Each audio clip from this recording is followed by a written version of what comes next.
لوگ کہتے ہیں جی 14 صدیاں ہو گئی، اب اتنے عرصے کے بعد یہ جو رونا ہے، مجھے بتائیے، میرا ان لوگوں سے سوال ہے کہ سیدہ خدیجۃ الکبریٰ سیدنا ابو طالب کا جب وصال پاک ہوا ہے تو اللہ کے محبوب نے اس کو عام الحزن قرار دے دیا گیا تھا۔ سیدنا امیر حمزہ رضی اللہ تعالیٰ عنہ کی شہادت ہو گئی، اس کے باوجود آپ ان کی قبر انور پہ جاتے تھے، آپ دیدہ ہوتے تھے، اور واشی ابشی رضی اللہ تعالیٰ عنہ کو کہا تم میرے سامنے نہ آیا کرو، میرے زخم تازہ ہو جاتے ہیں۔ اپنی والدہ ماجدہ کے ابوا شریف جو تھا مزار پاک، اس پہ جب حاضری ہوئی تو اللہ کے محبوب صلی اللہ علیہ وسلم اس قبر انور سے لپٹ کے روئے کہ نہیں روئے؟ مجھے بتائیں، یہ تاریخ کا حصہ ہے کہ نہیں ہے؟ اور پھر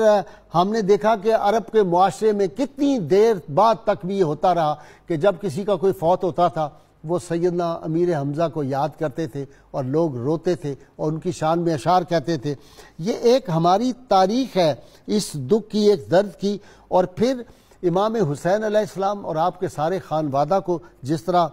ذبح کر دیا گیا وہاں پہ، مجھے بتائیے کہ ام المومنین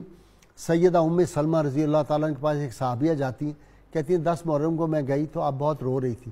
میں نے پوچھا آپ کیوں رو رہی ہیں؟ انہوں نے کہا میں نے نبی کریم صلی اللہ علیہ وسلم کو خواب میں دیکھا ہے، آپ تشریف لائے۔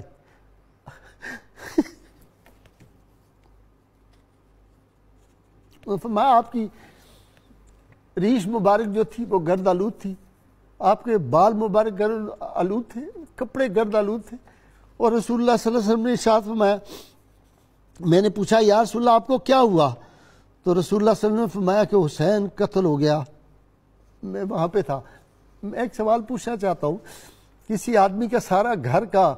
جو خانوادہ ہے وہ قتل ہو جائے، ان کی عورتوں کی بے حرمتی ہو جائے آج کے دور میں بھی، اور جو وہ دن آتا ہے اس دن کوئی آدمی شادی کر سکتا ہے، اس دن کوئی آدمی اپنی کسی بچے کی سالگرہ کر سکتا ہے؟ اگر نہیں کر سکتے، یہ ایام وہ ہوتے ہیں۔ اور میں نے تو اہل نظر سے سنا ہے، اہل دل سے میں نے سنا ہے کہ اس روز سید عالمین صلی اللہ علیہ وسلم گنبد خضرا کے غمگین، اب بھی ہر برس غمگین ہوتے ہیں۔ وہ روایت نہیں ہے کہ 70,000 ملائکہ اس دن نازل ہوئے تھے جس دن امام عالی مقام کی شہادت ہوئی تھی، اور وہ ہر روز آتے ہیں اور قبر انور پہ آپ کے مزار پاک پہ آ کے وہ وہاں پہ اپنے اشک باری کرتے ہیں، فرشتے وہاں پہ آتے ہیں۔ یہ کائنات کی ہر شے، یہ آسمان رویا تھا، یہ پتھر روئے تھے، پہاڑ روئے تھے، شجر روئے تھے، حجر روئے تھے، جانور دنیا کے روئے تھے۔ اور ناظرین کرام، اس دن اتنی روایات ہیں، اور میں دعوے سے ایک بات عرض کرتا ہوں، آپ تاریخ دیکھ لیں، امام مالک روئے، امام ابو حنیفہ روئے، امام محمد روئے، اور حضرت خواجہ غریب نواز روئے، بابا فرید گنج شکر روئے، خواجہ قطب الدین بختیار کاکی روئے۔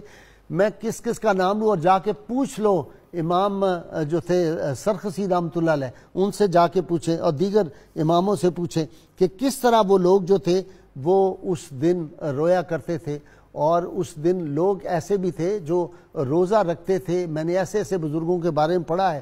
کہ وہ کہتے ہیں کہ یہ شفقی امام سرخسی نے اس کو لکھا اور دیگر اماموں نے، انہوں نے کہا، اور امام ابن سیرین نے کہا کہ یہ جو شفق کی سرخی ہے